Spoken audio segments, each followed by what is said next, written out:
今天我们这个科学家非常的特别，他绝对可以颠覆我们所有人的定义。您的名字不应该叫严宁，应该叫颜值。宁送给你了，我脑子比你好使，我就是碾压你了。你来到这个世界上，最公平的事情就是向死而生。有一种非常著名的疾病，糖尿病，饿死癌细胞这个谬种。您是比较颠覆我们对女科学家的想象。为什么女科学家前面一定要加个女呢？这叫歧视。这是一个男性话语的一个世界。我们一定要说地位吗？有意义吗？我们那边重男轻女非常严重，女为悦己者容，改成了女为己容。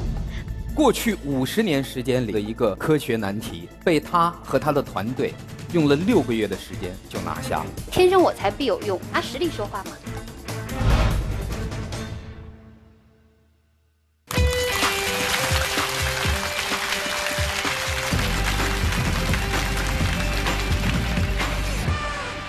品味中国敬酒，感悟中国智慧。各位好，欢迎收看由健康饮酒倡导者中国敬酒独家冠名播出的中国首档电视青年公开课开讲了。我是主持人撒贝宁，欢迎各位。最近一系列节目给我的感受最深的就是一句话：我书读得少，你们不要骗我。因为最近一系列节目我们请来了很多在中国乃至世界顶尖级的科学家，但是今天这个科学家非常的特别。首先，她是一个女科学家。提到女科学家，大家脑海中的印象是什么样的？我真的第一个想到的就是居里夫人。居里夫人占据了我脑海几十年的时间。女科学家不仅数量少，而且给人的感觉都是比较严肃。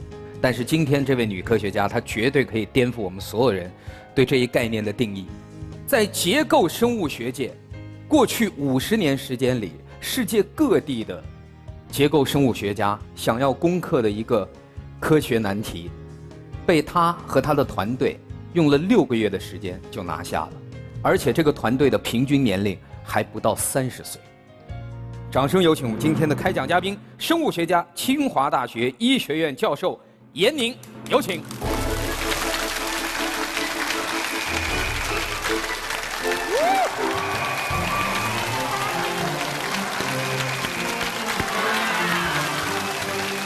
你好，你好。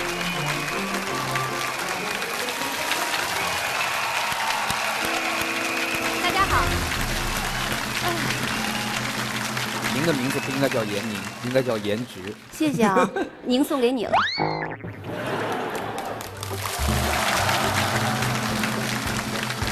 我从今天起就叫宁宁。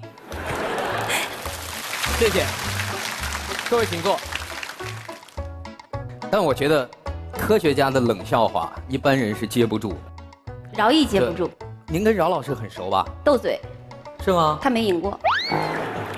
我觉得您是真的是比较颠覆我们对女科学家的这种想象。其实我对女科学家这个说法是拒绝的。如果别人称呼您女科学家，您会觉得这个称呼本身就带有不那么尊重的含义在里面。这叫歧视，真的不可以的。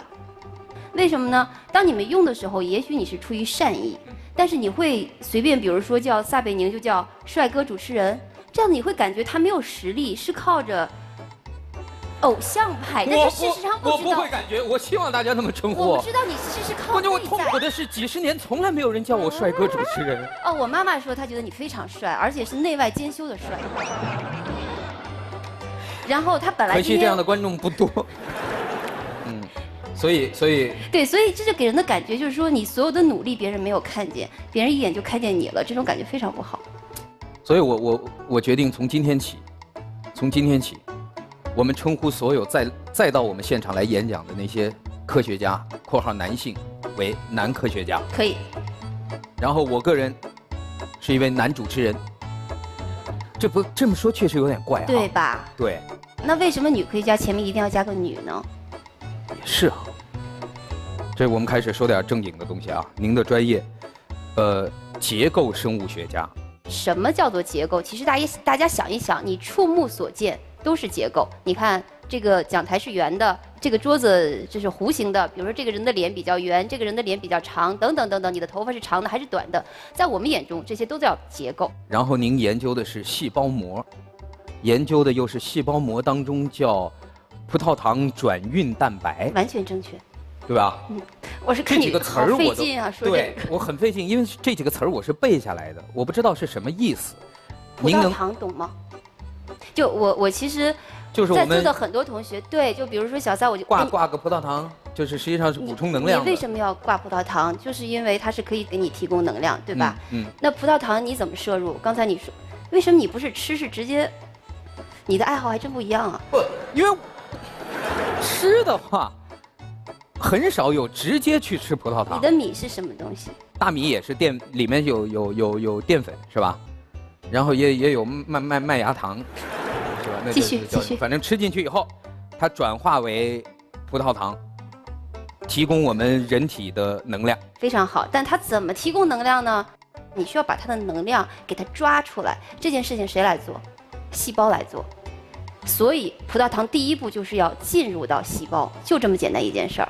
我得给我们萨老师、宁宁老师看看什么叫做米，好，什么叫做淀粉。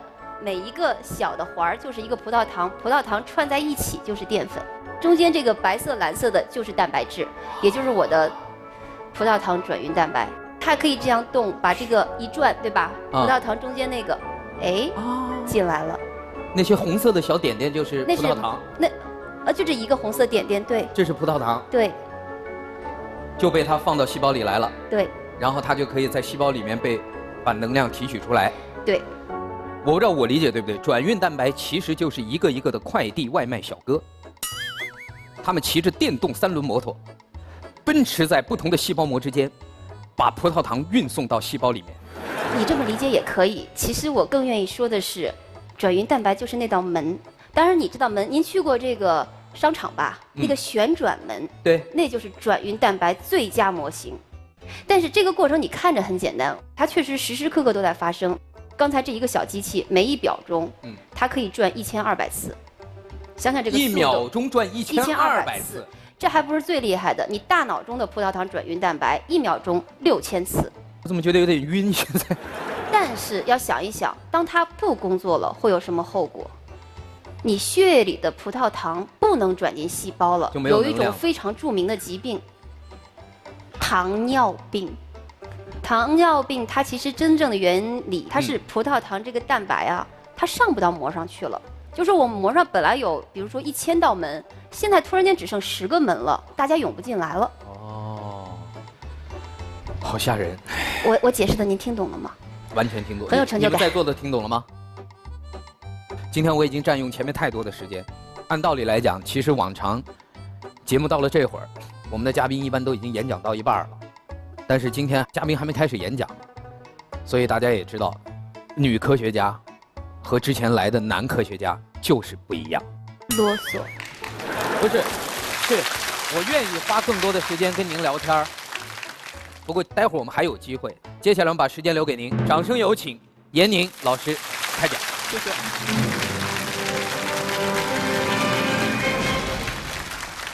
刚才萨老师、宁宁老师已经跟我提到了，我们已经谈到了这个葡萄糖转运蛋白，而我在过去2年在和人谈起这个转运蛋白，就好像我跟我爸爸在说转运蛋白，他会立即想到转运系，对吧？我就意识到，可能我们日常所进行的这些工作，对于大多数不同的学科的人来说，是一个很陌生的世界，很遥远的世界。所以我也想借这个机会和大家分享一下我眼中的这个世界。我们经常会说什么价值观呀、人生观呀，就是3观，对吧？我不太愿意去跟大家谈这些东西，因为我觉得太宏大，因为这个路你是慢慢走出来就好了。可是我真的是有些时候也不是特别理解，为什么我们的所谓3观要被社会上很多世俗的想法或者网络上的很多声音所左右。我看《欢乐颂》，我有一个学生就过来跟我说杨老师，我想了一下，安迪，大家知道《欢乐颂》的女主角叫安迪，刘涛饰演的，说安迪在金融界的地位一定没有你在学术界的地位高。安迪他的工作强度一定没有你的工作强度大，可是你看他赚多少钱啊？他说：“你每天那么辛苦，你工资比他少好多，你看人家的衣服多漂亮，你难道心里不会不平衡吗？”然后我就盯着他说：“那你觉得安迪就比我幸福吗？难道金钱就变成了衡量自己的幸福感的一个标准了吗？”我觉得一个人不论是谁，有一件事情是非常公平的，就是你来到这个世界上，最公平的事情就是向死而生。对不对？我们每个人最后归宿是一样的，所以每个人你在这个世界上都是几十年到100多年的尺度。那么你在这个世界上，你有没有想过你想要什么样的生活？对我而言，我只是觉得我很简单的去喜欢这么一个世界。像刚才跟大家说过，包括我刚才跟萨老师对话，也可以看出，其实我骨子里一直是一个比较活泼的，对吧？我在小学的时候其实就是很爱玩，然后从来没有回家写过作业，都是在校园里就写完了。然后到家以后呢，稍微听听广播。我爸妈不让我看电视，因为他们怕我的视力不好，因为我现在眼睛还是有点问题。但是一直听广播，听完广播我就开始坐在床上看外面的星空，哎，就看这样子。看到这个星空的时候，当时就一直想知道宇宙外面是个什么样子。宇宙是无穷的，什么叫做无穷？宇宙到底有没有边？其实现在想想也挺神的。我这么小的时候就想到了这么多高深的问题，到现在我还是不知道。当时那些艰深的问题把我打退了。初中我知道了一个概念，叫做细胞。于是我又开始好奇，哎，细胞是什么样子？我相信在座的每一个人，你们都看过《西游记》，对不对？《西游记》你最喜欢谁？当然，现在很多这个岳母好像喜欢的是猪八戒，对吧？但是我们喜欢的，大多数人我相信还是美猴王。美猴王的特异功能72变，我不知道你们想变成什么，但是我那个时候在看的时候就在想，它72变，它可以无限的缩小。它如果小到像一个分子大小，哎，它如果进入到我们的细胞，它会看到一个什么样的世界？所以我在准备今天这个演讲的时候，我想了想，可能从我初中就有了这个萌芽，我很想知道细胞内部到了一个分子世界这么一个尺度，你会看到什么样子？来，我请导播帮我们呈现出第2个动画，我给大家准备的。大家请看，这个动画展示的就是细胞内部小小一隅这么一个世界。这上面每一个小斑块都是一个蛋白质，而这个在旋转的叫做 ATP 合成酶，它的作用就是把我们从葡萄糖里面获取的能量储存在 ATP 中。那么刚才这个动画很遗憾地告诉大家，它其实是3分真7分假。为什么？因为我们对于这个世界，对于细胞里面的世界还不是特别了解。如果我们真的能够理解到这种程度，那我也可以失业了。就是因为我们对这个世界不明白，所以我们很多的科学家一直是试图张开人类观测这个分子世界的眼睛。在某种程度上说，结构生物学就是打开，我用的是人类去观测分子世界的眼睛。这就是结构生物学。那么刚才大家也看到了，在里面转得非常漂亮，对吧？这些就是蛋白质。所以蛋白质它一方面是高能量，提供营养，但是最重要的是它支撑起了我们的生命活动，支撑我们的生老病死。那么如果这些蛋白质产生了异常，比如说该有它没有，或者我本来需要很大量，它的量非常少，又或者我不该在这个地方出现，它出现在这儿，什么后果？疾病。其实我们的疾病很多时候就是与他们的功能失常或者是表达失常。那么我们科学家当然我们需要揭示的是这个正常情况下这个世界是什么样子，那么间接的我们也可以揭示出当它异常的时候是什么样子。于是这就叫做去探索疾病的致病机理。到现在为止我说的话，大家有听不懂的地方吗？其实没有，对不对？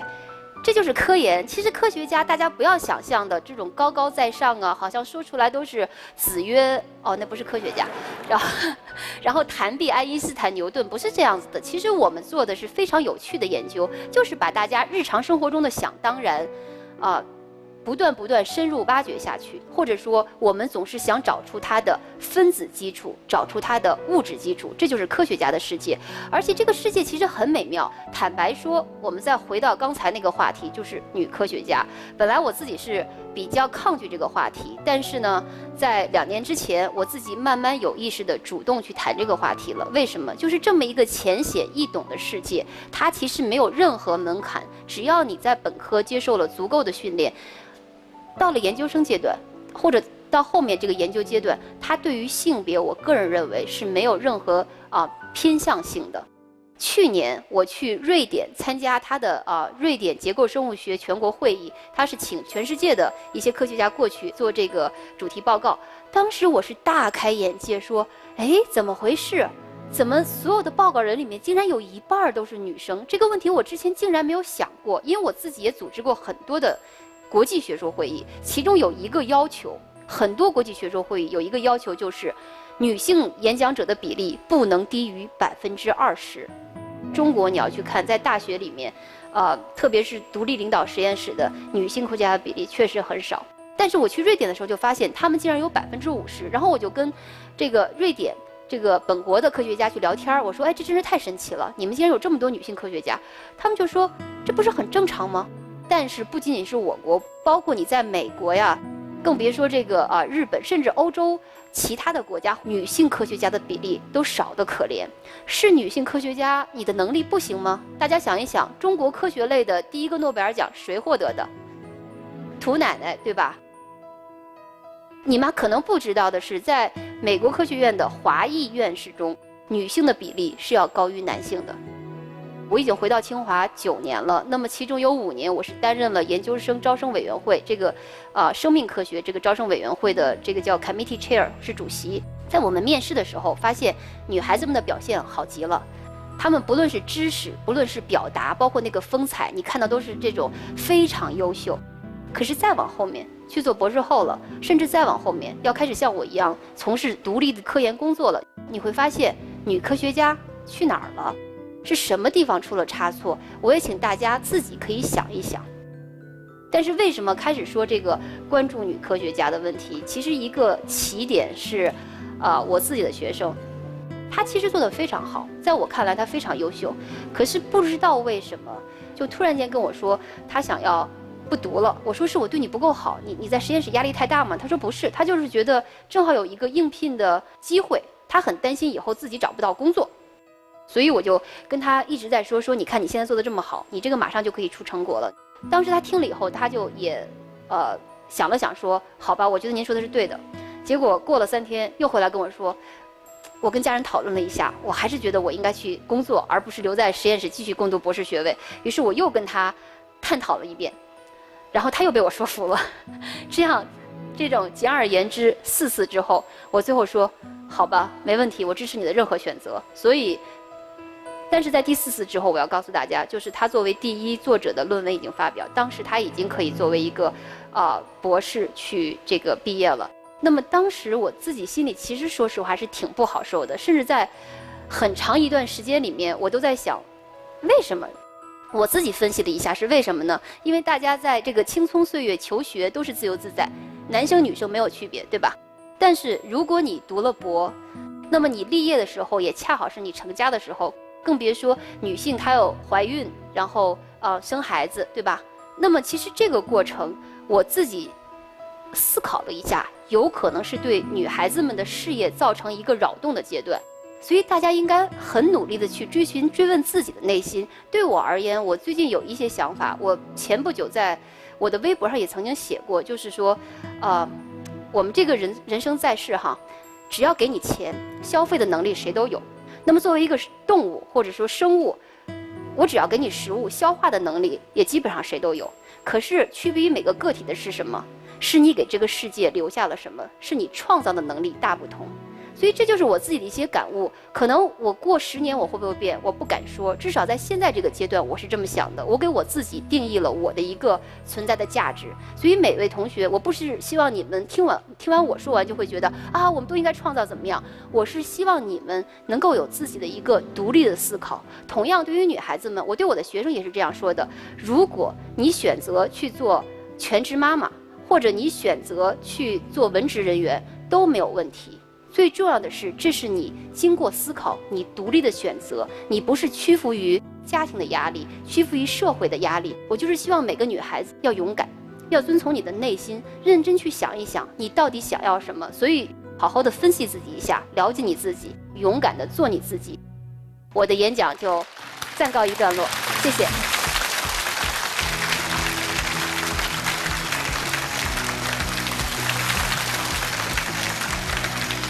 品味中国敬酒，感悟中国智慧。各位好，您现在正在收看的是由健康饮酒倡导者中国敬酒独家冠名播出的中国首档电视青年公开课开讲了。好，感谢各位，请坐。我个人觉得您的大脑细胞当中的转运蛋白的转数可能是1秒钟好几万下，您速度太快。就您不光您平时上课有同学提出这个说法吗？说老师您讲得太快，就您的语速和您的所有的逻辑的连接。真的吗？那您觉得我要是跟您做同行的可能性有多大？那您绝对把我们秒杀。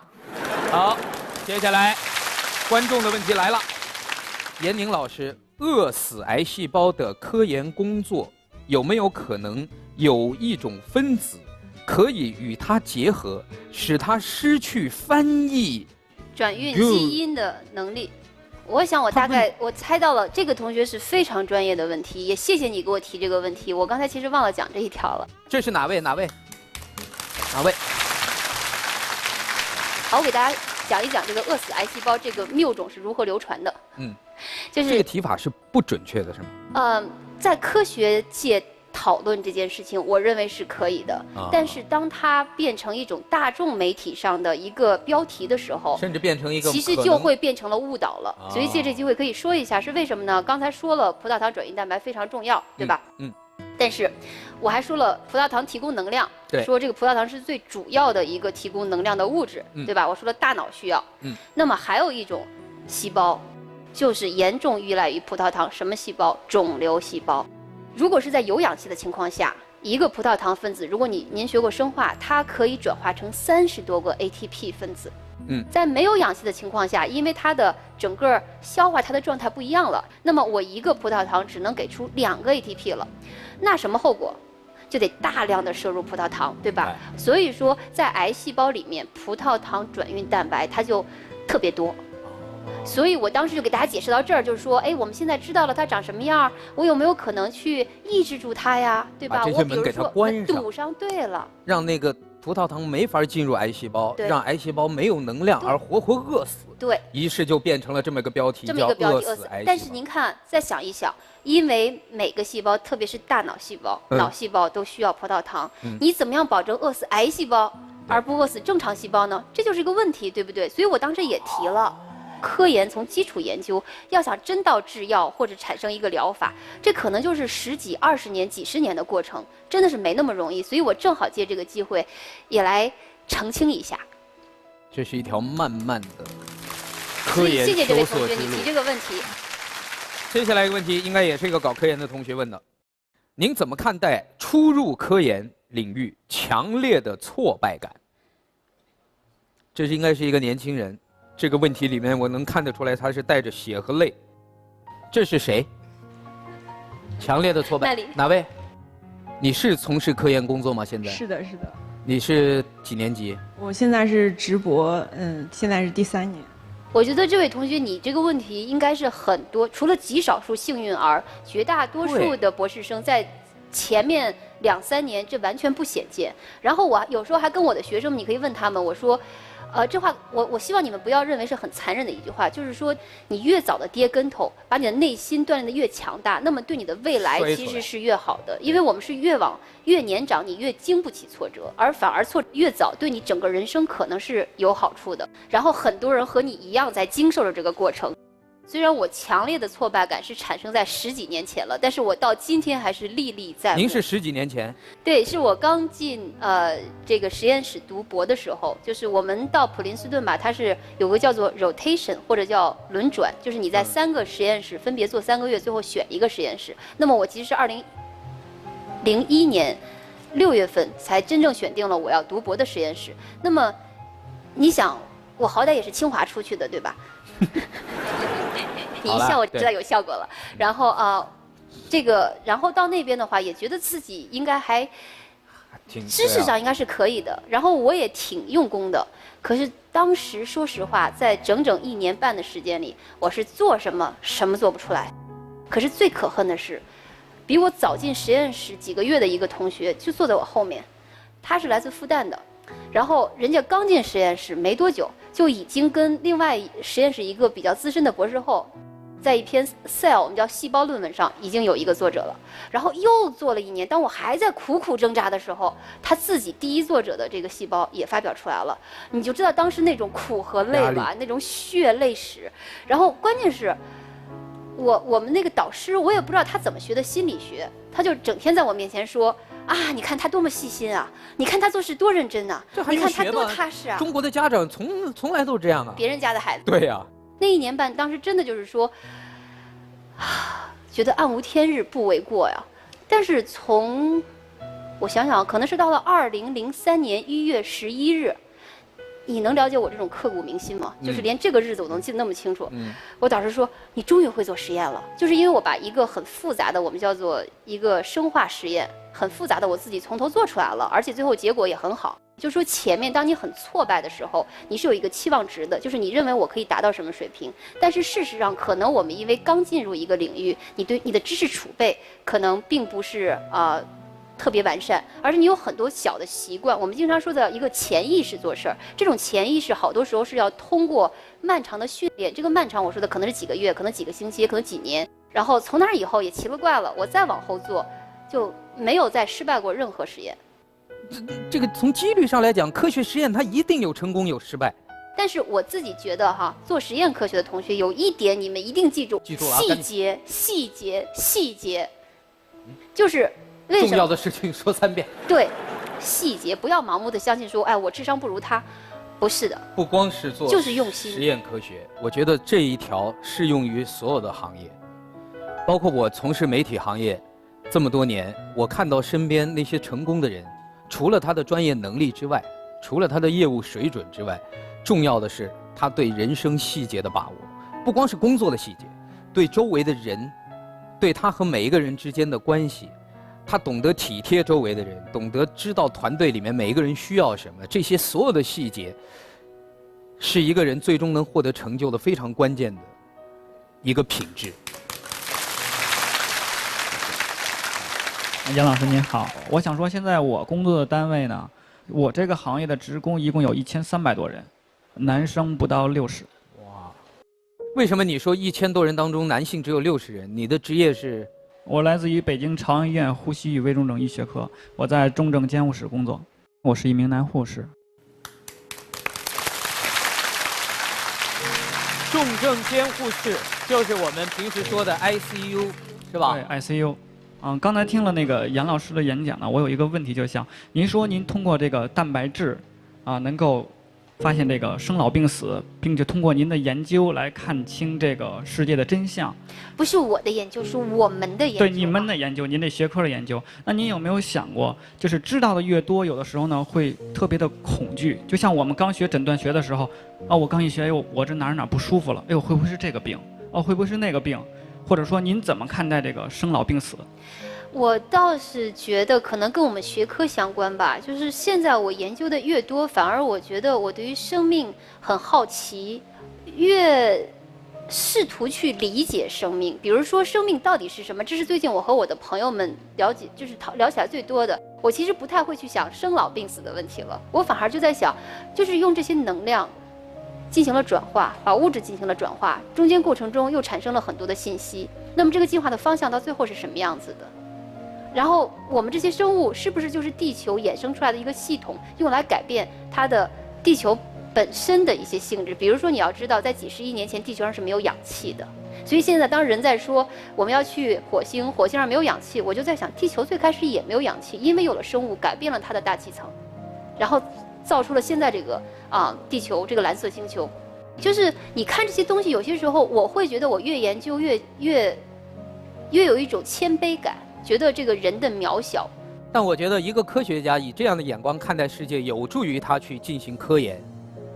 但是你作为一个医生，或者是一个护士，尤其在重症监护室，如果你太过于关注生老病死，从哲学的层面上去感受喜怒哀乐，你这份工作是做不下去的。不是我是这样，我是上学的时候可能会有这样的想法。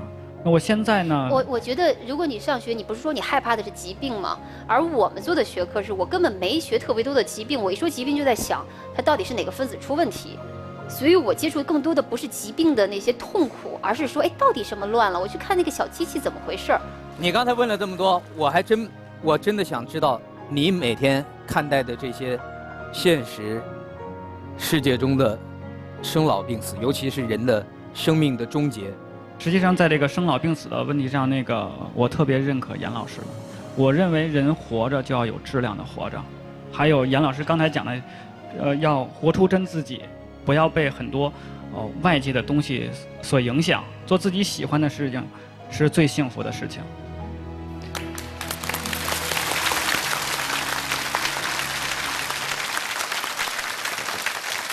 严老师你好，这是我今天的标签。首先，小畅刚才称呼你为女科学家，我是非常不开心的，因为我也备受这种困扰。我是来自广东沿海的城市，我们那边重男轻女非常严重，就是头一胎都希望生男孩。尤其我父母一直是反对我读理工科类专业的，当初希望我读法律文秘，那时候我内心是特别难受的。就是如果我不去看一些电视和别人聊天，我都不知道我有多幸运。就是我爸妈对我真的只有2个要求，第一健康，第二开心。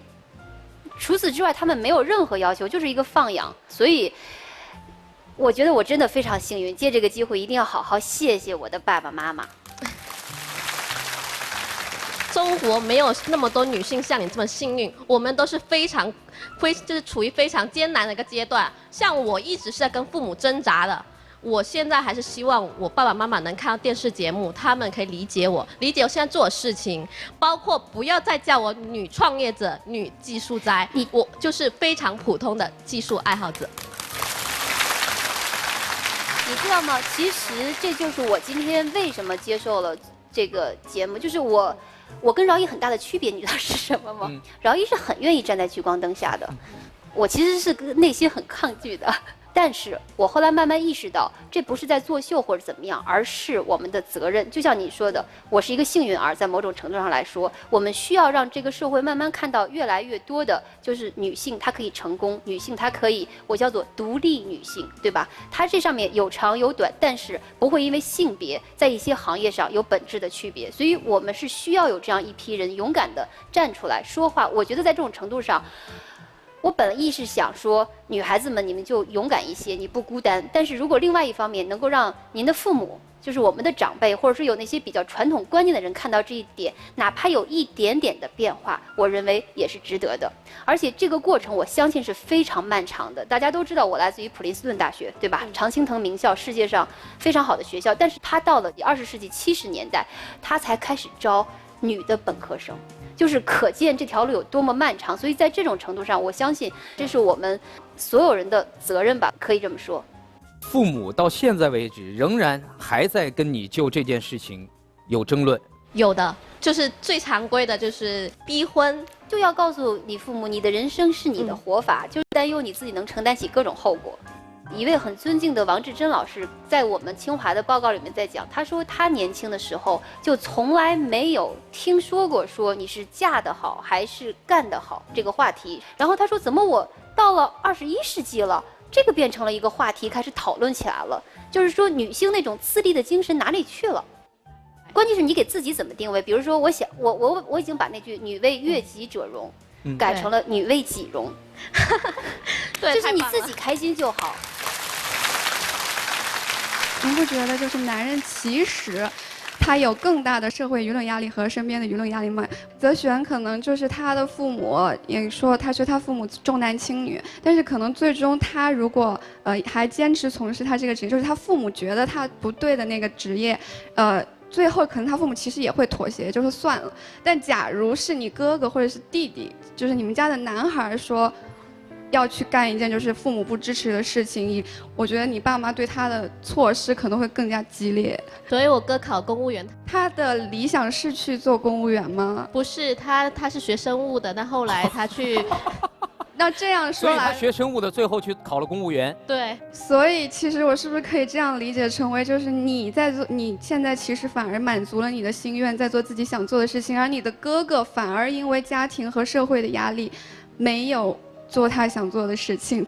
他说的这个话题其实挺有意思，就是表面上我们经常在说女性是处在弱势的，在很多地方，在很多领域当中，可发挥施展的空间都不大。但你是恰恰想说，因为父母对于男孩子的期望更高？对，所以你的论点是，其实我觉得在这方面，女孩其实更有选择性。对，严老师不太。我自己，因为我今天我觉得也是打开了我看这个世界的一个窗口，就是毕竟我平时可能接触的也是很小的一群人，但是在另外一方面，我自己有些时候觉得，还是那句话，天生我材必有用，我没有必要在我弱的地方逞强，但我可以在另外，比如说我脑子比你好使，我就是碾压你了，对不对？我们没必要去在方方面面都说我要去要强，而是我最后要有一个。我的存在感，或者说我的成就感在哪里？然后当你足够自信的时候，我觉得他们会折服于你的。当我知道您的演讲题目是女科学家都去了哪儿，我就知道今天这个话题是比较难以探讨的一个话题，因为这个话题有太多的可延展的内容，这绝不是一期节目的容量可以承载得下的。但是我也希望通过您今天的演讲，能够至少触发大家对这个问题的关注。更多的人能够表达自己的意见，能够去思考，站在自己的角度思考，我们应该怎么做。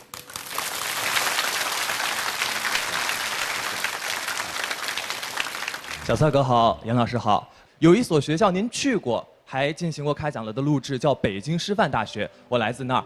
在刚才严老师的演讲当中，作为一个中文系的男生，我之前捕捉到了几个细节。您似乎打开科学大门是源自于一本经典的名著，叫《西游记》。